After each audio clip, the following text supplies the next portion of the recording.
आगे उग्र सरवाजी कहते हैं, यह भारत जो है एक बड़ा वृक्ष है।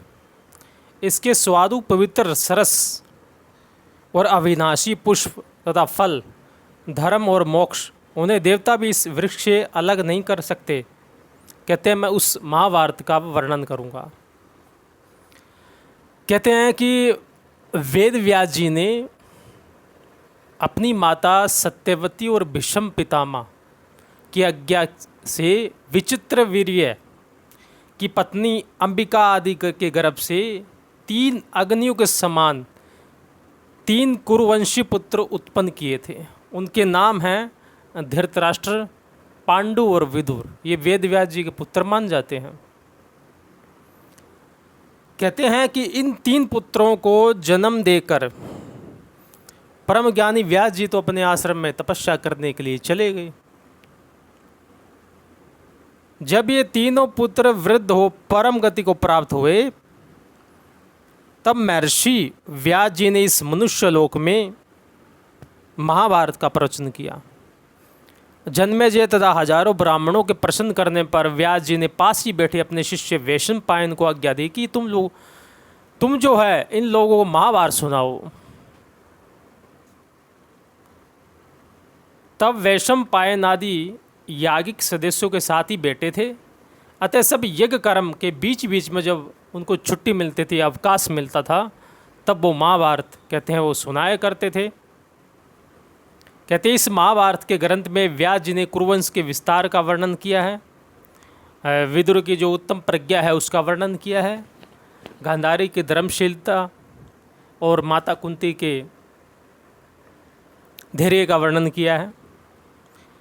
कहते हैं इसमें श्लोकों की संख्या 1 लाख है। इदम सतशास्त्रम तु लोकानाम पुण्य कर्मणाम। आदि पर्व प्रथम अध्याय के 101 श्लोक में आता है ऐसा। कहते हैं तदंतर व्यास जी ने उपाख्यान को छोड़कर 24,000 श्लोकों की भारत संहिता बनाई, जिसे विद्वान पुरुष भारत कहते हैं। सबसे पहले कहते हैं महाभारत किसको सुनाया था? कहते हैं व्यास जी ने अपने पुत्र सुखदेव जी को सर्वप्रथम महाभारत सुनाया था। इदम द्वयोपायन पूर्वम पुत्र मध्या पयच्छुकम। सुखदेव जी ने गंधर्व यक्ष राक्षसों को महाभारत की कथा सुनाई है। तो राक्षस है या गंधर्व, इनको महाभारत की कथा सुनाने से क्या फ़ायदा? देखो संत लोग किसी में भेदभाव नहीं करते। साधुष्पपि च पापेषु सम बुद्धि विशिष्यते। गीता के 6 अध्याय के 9वें श्लोक में भगवान कहते हैं जो साधु और पापी में सम बुद्धि रखता है वह योगी श्रेष्ठ है। तो सुखदेव जी महाराज तो सब में समभाव रखते थे। चलो भाई राक्षसों का भी कल्याण हो जाए, चलो इनको भी महाभारत सुना दो।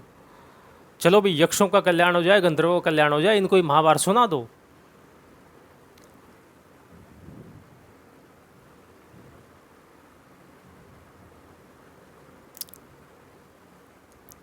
तब उग्र सरवाजी कहते हैं वहीं 1 लाख श्लोकों की महाभारत मैं आपको सुनाऊंगा। एकम सतसहस्त्रम तु मयोक्तम वे निबोधत।